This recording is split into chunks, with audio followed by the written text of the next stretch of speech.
આવશે। Cervical cancer મુક્ત અભિયાનમાં ગાંધીધામને જોડાયું। 14 વર્ષ પૂરા કરેલ અંદાજે 3600 કિશોરીઓને પીવીએચ વેક્સિન અપાશે।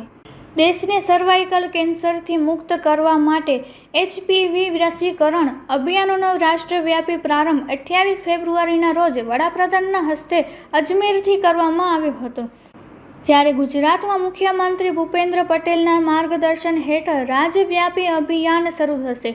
14 વર્ષની દીકરીઓને રસીકરણ દ્વારા ગર્ભાશયના મુખના કેન્સર સામે સુરક્ષા કવચ ઊભું કરવામાં આવશે। ગાંધીધામમાં અંદાજિત 3600 કિશોરીઓને પીવીએચ વેક્સિન આપવામાં આવશે અને આરોગ્ય સુરક્ષા મજબૂત બનાવાશે। તારીખ 28 ફેબ્રુઆરી 2026ના રોજ 14 વર્ષ થયા હોય પરંતુ 15 વર્ષ પૂરા ન થયા હોય એવી કિશોરીઓને આ વેક્સિન આપવામાં આવશે। આ અભિયાન અંતર્ગત હેડ કાઉન્ટ સર્વે, શાળા, આંગણવાડી વિભાગ અને આરોગ્ય વિભાગ વચ્ચે સંકલન દ્વારા તમામ કિશોરીઓને cold chain point, Rambagh hospital, Adipur 1, 64 બજાર, Sundarpuri, Ganeshnagar, north parking plot પાસેના અર્બન સેન્ટર, કીડાણા, મીઠીરોહર અને મેઘપર બોરીચી ખાતે રસીકરણ કરાશે।